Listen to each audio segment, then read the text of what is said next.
Robert's Rules of Order stands as the 12th and latest authorized edition of the universally recognized standard reference for parliamentary procedure.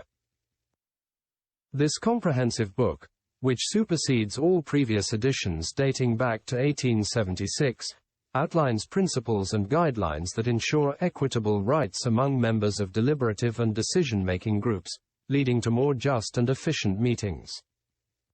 Have you ever experienced the feeling that a particular meeting could have been easily replaced by an email? Unproductive and contentious meetings have plagued us for ages, but there is a solution rooted in history.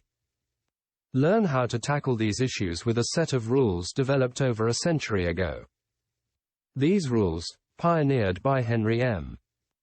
Robert in 1876, have evolved into the widely respected Robert's Rules of Order. Beyond being your grandfather's rules, they form the foundation of an even older tradition. Henry M.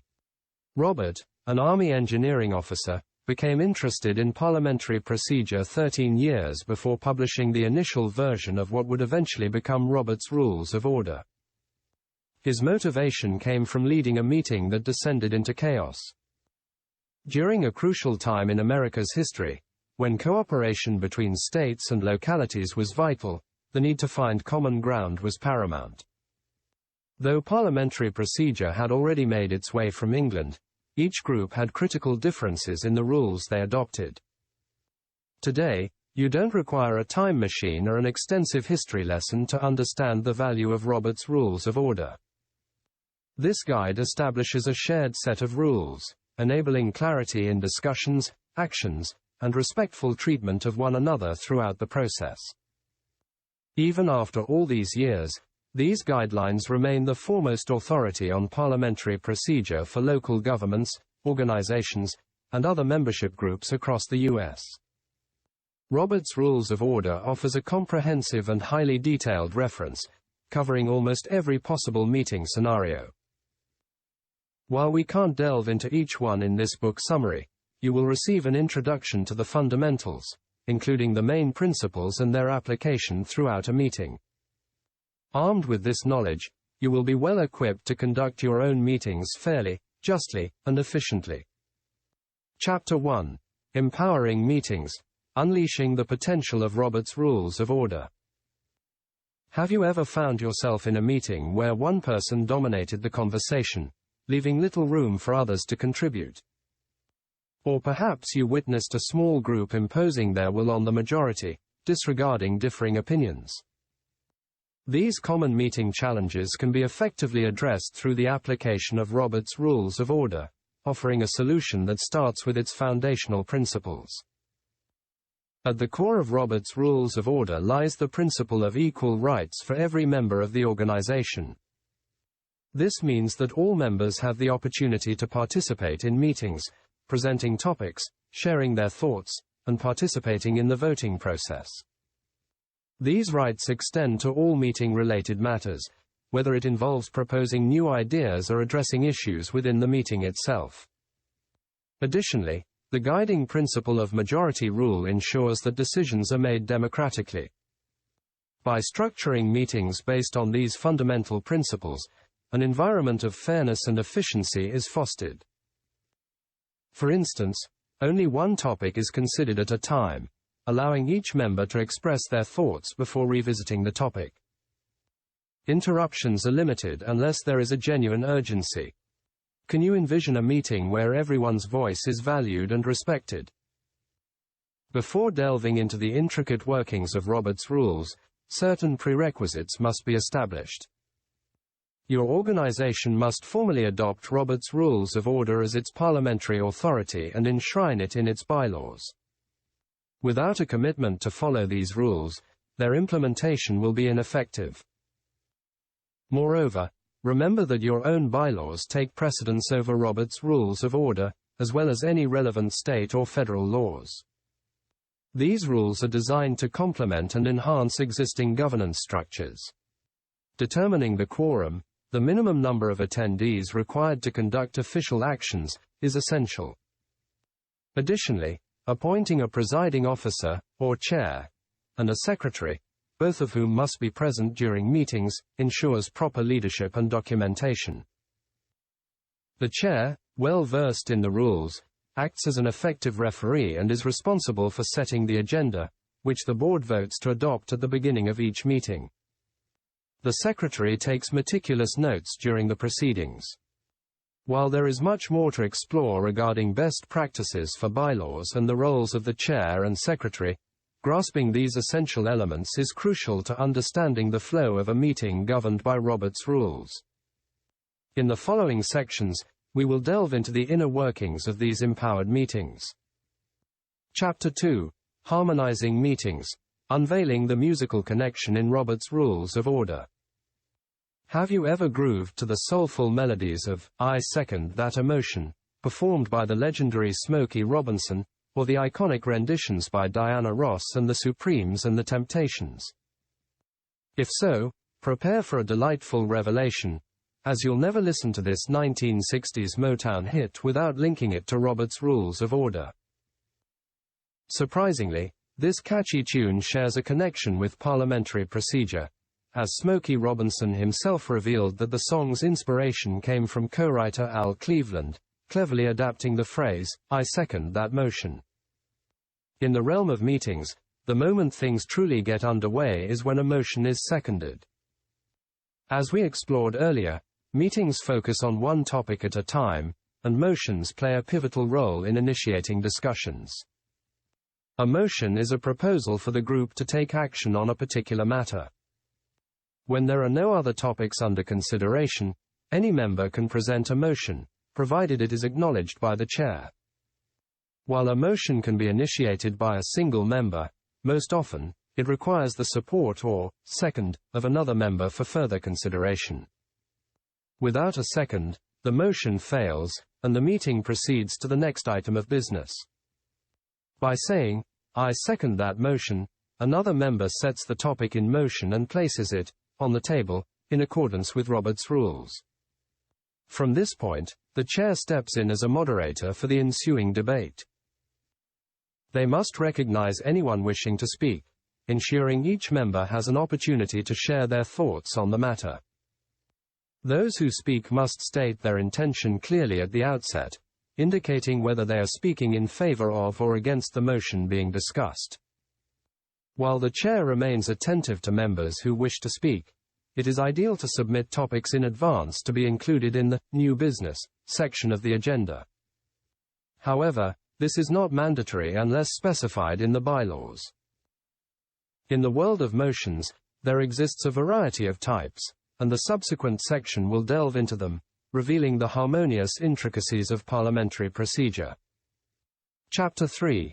Navigating the Motions, Unraveling the Three Categories of Robert's Rules. Within the framework of Robert's Rules of Order, motions play a central role in steering meetings towards productive outcomes. These motions can be classified into three overarching categories, each serving a distinct purpose in the deliberative process. Let's explore these categories and uncover their significance with illustrative examples. First and foremost, we have the main motion, the most familiar and prevalent type. A main motion encompasses any topic that merits consideration as new business. It could be as diverse as proposing a charitable donation or selecting a park property for a community festival.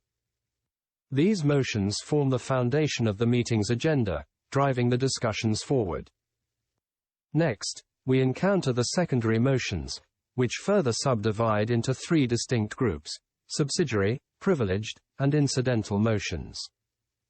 Subsidiary motions allow members to propose actions concerning the main motion, such as postponing, amending, or referring it to a committee for further examination. Their role is to fine-tune and shape the primary topic at hand. Privileged motions emphasize the group members' privilege to address matters that impact the meeting itself, even when other business is pending. For example, motions to take a recess, adjourn, or set a specific time for adjournment if the meeting runs beyond the scheduled duration fall under this category. Incidental motions prove invaluable whenever members need to raise objections, challenge a ruling by the chair, or suspend specific rules temporarily. Although related to the item under discussion, these motions influence the meeting's procedural aspects rather than the central business matter. Lastly, we encounter renewal motions, a diverse category used when certain matters require re-evaluation and reconsideration by the group. Whether a motion is main, secondary, or renewal, each one demands attention and resolution before the meeting officially concludes. Having explored the intricacies of these motions, we now turn our attention to the vital aspect of voting, an essential step in the decision-making process. Chapter 4. Efficiency Unleashed. Mastering Robert's Rules of Order for Productive Meetings. Imagine attending a meeting where the wheels keep turning, ensuring that progress is made, and nothing is left unresolved. With Robert's Rules of Order, you may not always agree with the outcomes, but you can rest assured that every motion brought to the group will be addressed before the meeting concludes. Depending on the type of motion, it will undergo a vote or, in certain cases, receive a ruling from the chair. While some meetings run smoothly and swiftly, with motions settled in one round of debate, reality often presents messier scenarios. Let's explore a few tricky situations and the corresponding rules for handling them. When debates seem to drag on endlessly, you have options to keep things moving. You can propose a motion to limit the debate, either by restricting the number of speakers or setting a time window. Alternatively, you can move to close the debate entirely. Both these motions require a 2/3 vote for approval. Should you require more information, you can motion to postpone the matter to a specific time or refer it to a committee for in-depth review and expertise. In certain cases, you might want to postpone something indefinitely. In such instances, you can move to table the matter. With the plethora of motions in play, the need for a do-over vote may occasionally arise. Fear not, for there is a motion to address that situation as well. You can propose a reconsideration of a previous vote, but only if you were part of the majority in the initial decision. To be successful, you'll need a majority vote. Another renewal motion involves changing a decision from a previous meeting. By moving to rescind the earlier item, you can initiate this process. If you provide notice in advance, a simple majority suffices, but without notice, a 2/3 majority is necessary. As the group progresses through the agenda, the chair typically calls for adjournment. Meetings may adjourn with a specified time for a continuation if some matters remain unresolved and require prompt handling. The only situations where meetings conclude with business unfinished are either when a pre-arranged ending time was agreed upon, or an emergency arises, compelling the meeting to halt.